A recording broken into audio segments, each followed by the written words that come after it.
Well, tubers, two bets, and my colorful collection of crazy people.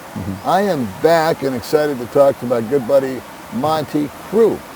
And Monty and I got together, what, a couple, 3 months ago, was it? Yeah, something like that. And the diagnosis, just to bring you up to speed, if you're not familiar with his condition, is Monty, once he got here to the Philippines, suffered a heart attack, a stroke, and then another heart attack.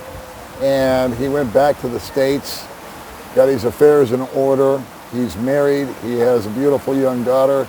And the doctors in the States, when they diagnosed you, said that you have 1 to 3 years to live. Right, I got a brain bleed and I got a leaky valve in my heart. All that needs to be repaired, and the big thing is the brain bleed. It's not stopping. Okay. So what is the latest and the greatest, if anything, on your condition? How do you feel? Do you have any plans to address those issues? Or are you just going to let Mother Nature take its course? I'm going to have to let Mother Nature take its course because financially it's just not feasible for me. So I'm just living every day to be as happy as I possibly can be. Spend as much time with my wife and daughter as possible. That's why I do have my own channel, and we don't put out as many videos as, say, others put out 3 a week. I'm lucky to get 1 in a week. So I have a good day, like today's a good day. Okay. Then I'll get tired after today when I get home. Right. It'll take me a day to recover. Right. Then I can go back out again. Real quick, let's plug your channel real quick. Crew Family Philippines. CREW Family Philippines. I'll put a link in. Thank you. The reason that I want to make sure I do that, and when we talk about this, is I understand the challenges that Monty is going through. I've been to his house. His house is down this treacherous dirt road that an able-bodied man or woman has a difficult time getting over. Lives in a nice yet humble abode that you built. All right, so they own that, but they're surrounded by chickens and dogs and neighbors and whatnot. And Monty is having an issue. He uses a cane, so for him being mobile is complicated at best. Now, I have the luxury, when I do a video, I can just sit on my couch and put my goofy chicken behind me and ramble on until you guys fall asleep or tune out, which either is very feasible. But with Monty, he doesn't have that luxury because he's got, what is Faith now, 3 years old? Yeah, she's running around the house. She's running around the house. Or she's got her phone on turned all the way up, and so there's content problems there, and copyright problems, excuse me. Right. And so you can't go outside because I can't go out in the morning and make a video because of the dogs and the chickens and you name it.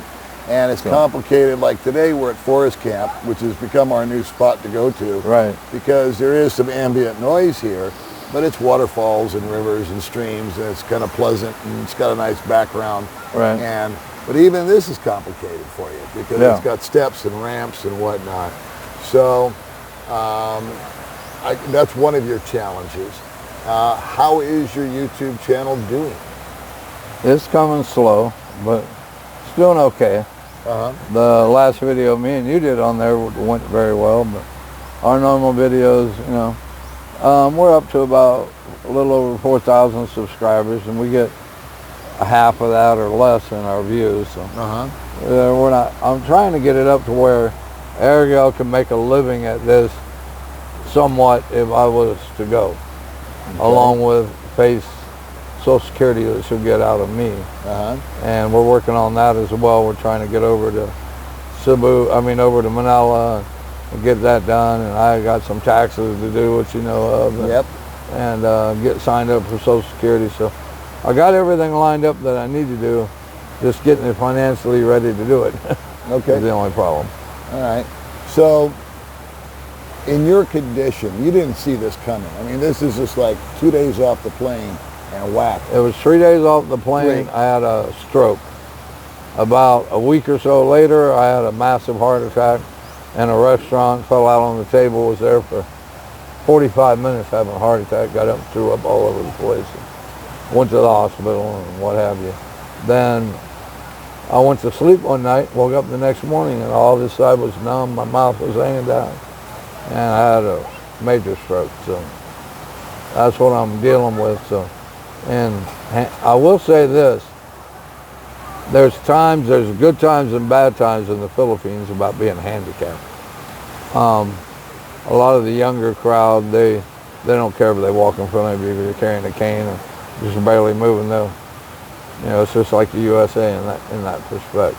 But I do say there was a guy that came out of across the street one day, and we were at Western Union. I was waiting for my wife, and this guy come across the street with 2 crutches.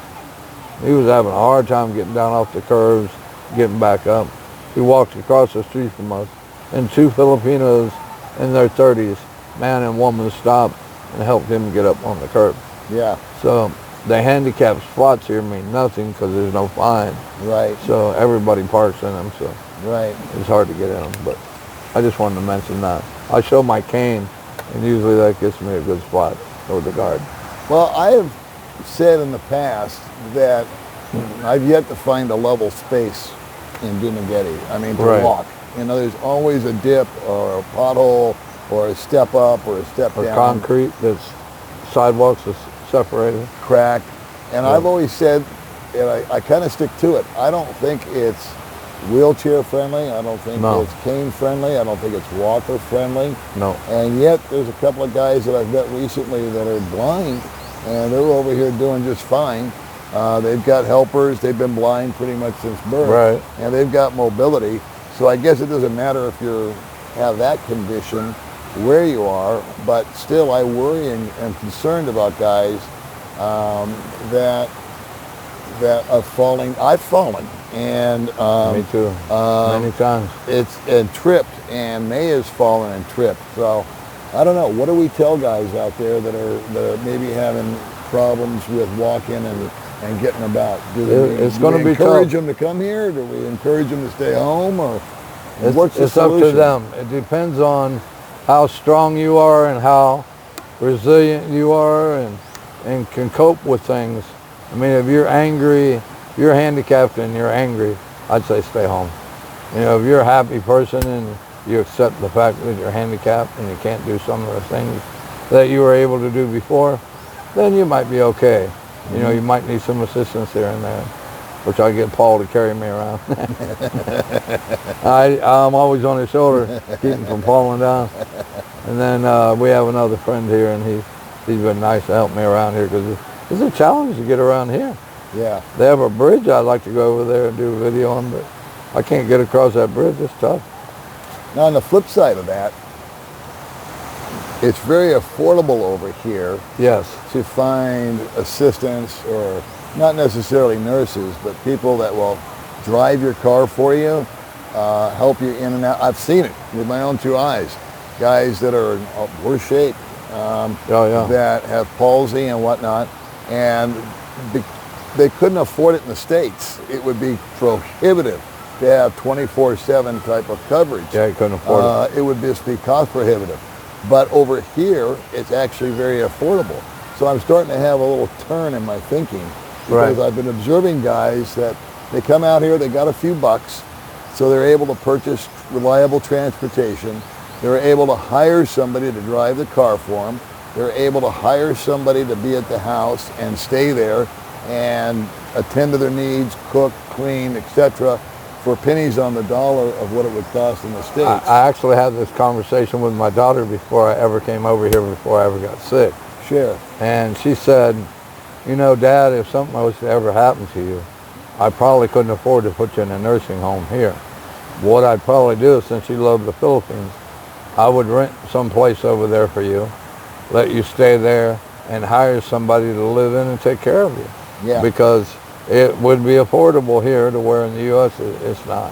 Especially if you got to be, 24/7 watch. Yeah. I got to confess, I love it sometimes when I'm wrong, because I was strongly opinionated that, if you have any kind of mobility issues, that you shouldn't show up. A wheelchair, I'm still pretty strongly opinionated about that because of the lack It of depends on where you ramps and all go, that you kind of know. stuff. Yeah. Like in the Robinson, they actually have wheelchairs inside there. They keep like 3 wheelchairs. So if you show up there and you don't have a wheelchair, they'll bring it out there to the curb and help you get in it. And you know, and I've seen people around in there. They're very helpful. You know, the guy that does the elevator that goes up and down, he'll help pull you in, you know, if you're having problems. Because my problem, since I had a stroke, I can get in a wheelchair and have somebody push me, but my left side I have no strength. So with my right side is all my strength, so I just turn around in circles, so I can't go anywhere. But they're real nice, they're very helpful there. How long has it been since you were diagnosed in America? How long have you been back? About, what, 4 months? 4 months. How do you feel today about the prognosis of having 1 to 3 years to live? Do you think you're going to extend beyond I that? think I'm going to go extend. You know, I talked to my cardiologist here. He goes, don't listen to them doctors over there. He said, you know, you're going to live as long as God wants you to, you know, because he's a Christian where they're not. And he said, you're going to live as long as God wants you to. Just be happy. Be happy every day. You know, for every day that you're given, make that a happy day. He said you could live to be 78 years old, 80 years old. Who knows? We don't know. Right. Yeah. Yeah, none of us know when the end day is. No. None of us know when it's our last. I don't think I'd want to know. I wouldn't want to know. No. And, you know, it makes a lot of sense.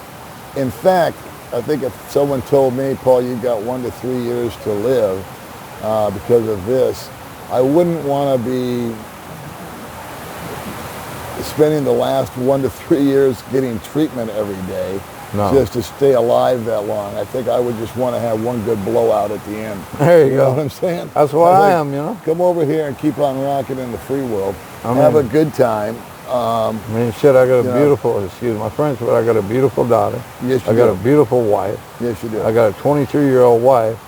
I mean, how in the heck could, that would never happen in America. I'd be lucky to get a 68-year-old woman now to take care of me. So, Sure.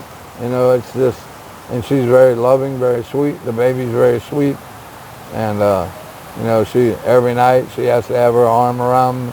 I have to have my arm around her for her to fall asleep, the baby. So it's very cute. She's very sweet. And so you're not doing like any physical therapy? You're not No, I doing did that anything? before, and I didn't see where it was improving anything. Okay. I think I've improved more since that stopped. Because now I get out, I walk to the van. Every morning I wake up at like 3 o'clock to 4 o'clock because I still talk to customers in the USA, even though I don't own the business per se anymore. I still do that part because it gives me something to do. Okay. And then after I'm done with those, I take a walk down the lane that's about a quarter of a mile and then turn around and walk back. Now I sit out on the front porch and I do my exercises and what have you, and all that helps. But you know, I think the positive attitude, the not, you know, I'm not going to say, oh my God, I'm going to die in 1 to 3 years. You're going to be like that. You're probably going to die within a year. You know, just a lot of it's up here. I was going to say, how much of your attitude do you attribute to you? Because you look so much better. Oh, I do. Before I feel your so eye much was barely, I could barely see. Yeah. Your mouth was really slack. And I didn't your talk that arm, well. You didn't talk well at all. And now you're coherent. You're seeing better. Yep. You're walking better, even though you need assistance. Right. I just see your strength coming back.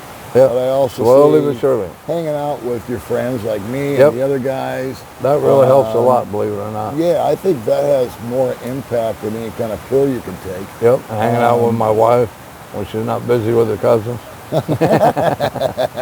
Is it tough for her being 23 years Oh old? yeah, it's got to be tough. And It's got to be tough. I don't want to use, I don't know what word to use, but to have inherited this issue that wasn't there a few years ago. Yeah, I'm sure she's not happy about it. But, you know, I've talked to her about it and really straight and said, you know, I understand you're 23 years old. I understand that I can't function in many ways like I was able to. Right. I understand that we can't go out on the bike all the time and go to Twin Lakes, go here, go there, you know, and enjoy our life as much as we used to. Now we have the van and we can do that. But, Uh-huh. and I told her, I said, I can find another place to live and see my daughter. If that's something that your mind is at, because I understand. Uh-huh. You know, I can feel sorry for myself and say, oh, you're going to leave me with it. But then at the same time, I don't want to ruin her life. You know, so if she's not happy, then I'd rather see her be happy. But I'd still, you know, I'll still be friends with her, best friends with her, and my daughter. Mm-hmm. But I do understand the other side of the coin. Mm-hmm. And what's her response to that? I love you. I don't want you to go anywhere. I'm very happy with you. I fell in love with you, and I'm going to stay with you. And I can't say more than that because I'll end up with tears in my eyes. Well, I think you know, what's that Sting song? If you love something, set it free or something like that. If it comes back to you, it's yours. If it doesn't, it never was. Yeah. So I think that you're demonstrating that kind of love towards your wife where, look, if this is too much for you, you offered to remove yourself from the situation. Yep. Let's still be friends. Let's still go leave your life. Right. And it's usually when you stop thinking about yourself and you think more of the other person and their happiness, right, that you actually show what kind of a guy you are, that you want your wife to be happy and fulfilled. And then her response showed her love for you. Right. She said, no, I'm your wife, and that's the deal. It's for better or for worse, and so we're going to stick together. So Right. have you guys managed to find any kind of a balance with that? I mean, is it sort of like, since you guys can't do so much stuff together, you like say, okay, on Tuesdays and Thursdays I'll stay home with the kid, and you go out with the girls and have we some haven't fun, really or? worked that part out yet, Uh-huh. but we're working on it. But Uh-huh. what I do is, like yesterday, or the day before yesterday, her cousins wanted to go over the rice fields where they grew up again, which we made a video on my channel about. And I said, yeah, go. You know, because you're stuck here all the time. You got laundry to do. You got the baby to take care of. You got to go. Then yesterday, or that evening, she came home, cooked me dinner. We spent a couple hours together. And she went over, her cousins hung out till 11 o'clock. Uh-huh. I have to look back at myself at 23. I wanted to be out with my friends and enjoying time and stuff. She's there with me. I'm a boring old dude. And we have conversations, of course, and we have fun and laugh and everything. But she wants to hang out with her buddies. And so basically what it's going to be is morning time, Monty gets to go out and do what he wants to do with his friends. Okay. And then evening time, she gets to hang out with her cousins. Okay. And then like yesterday, she wanted to go shopping. I said, you know, instead of me driving the van down there, sitting outside in the van for 2 hours while you're in Hypermine, just take one of your cousins and take Faith, and you guys go and enjoy your day, you know. But she knows how to drive the van, right? Oh yeah, I taught her how to drive. Yeah. She's really good. She drives better than you do. Yeah, she actually does. Especially at night, I can't see shit. I got the cataracts starting. I don't see good at night. So anyway, kids, I wanted to get you caught up with my friend Monty here. Thank you, guys. It's the good, the bad, and all the things in between. And Good, the bad, and the ugly. Well, times two. But, you know, it's interesting because, and I love talking with Monty because he's always so candid, and there's no question that's off the table. And so we like to address it face forward, you know, head on. And it's like, okay, what we discussed, forthright answers, honest answers. You guys feel free to leave a comment. Try to make it civil. Ask any questions you want. Ask him any questions. I'm going to put a link to his channel again in the description box.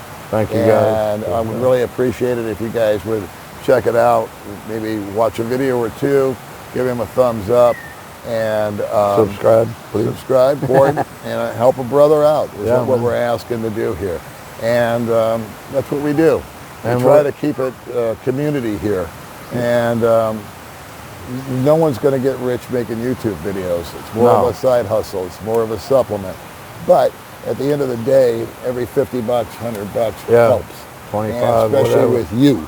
You know? especially because you don't have your income stream from Social Security, yet that's around the corner, I guess. And then I'm right? selling my business, but the guys, you know, Yeah, that's another story. that's another story. He sold his business. They were supposed to pay him X amount of dollars per month, and that's They're doing that, but it's sporadic at best.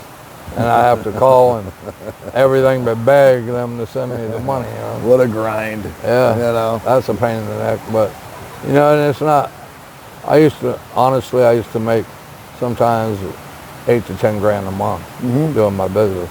Now I'm making around $1,000 a month. Uh-huh. So it's a big, big challenge now. Yeah. And I have to buy medications and, Right. you know, blood thinners and all these things. So that makes it tough. And I have to buy a little bit of pain medication for my arm, my leg, because it gets a lot of pain sometimes. But I think you've got a pretty good support group out here too. I do. There are a number of guys that I think you can lean on. Yes, that's true. That's one thing about living here, guys. Yeah, that's the point I was trying to make. Is it? Yeah, I'm sorry. No. I'm going to let you make it, please. Yeah, it's, you know, when this went down and I was at the hospital and I had to get checked out and I didn't have, you know, I had maybe about $1,000 or something. You know, Paul was down there paying for my... Quit hitting the table. You moved your jacket I'm sorry. You know, Paul was down there helping me out. You know, my friends were calling me up, you need to ride anywhere. You know, these guys, I'm not saying you don't have friends like this in America, but I didn't have as many friends as what I have here. Yeah. Real friends that you can count on one hand. And another thing to watch on our channel is our buddy Jim bought a house. Yeah. And I'm going to be doing videos about the process of him buying them and the remodel of it and that type of thing. That'll be interesting, Yeah, I think. I'm going to be watching that. Yeah. And because I was thinking about buying a house, but we're in the planning stages of it. So it's going to be interesting because he's going to be doing a series where he shows this guy remodeling, our friend Jim, remodeling his house and the stages, and hopefully they'll be able to show you everything that goes wrong, because that's the best part. Yeah, amen. You'll be able to see all the bleeps and blurs, what happened. And I'm going to put that in a playlist so you guys can just watch through. But yeah, that's the bumps and bumbles over here, boy. I couldn't believe some of the stuff we were building our place. The remodel itself really isn't all that interesting, but it's all the crap you got to deal with that really makes it fun and funny and candid and just reality. Yep. You know, and I think that's what people want to see. So folks, thanks again for tuning in today. I really do want to just tell you how much I appreciate you hanging in there with us. Hopefully I can convince you to check out Monty's channel and like, share, and subscribe it. And we will see you crazy people in our next video. If you made it this far, thank you so much. Yeah, all 4 of them. Yeah.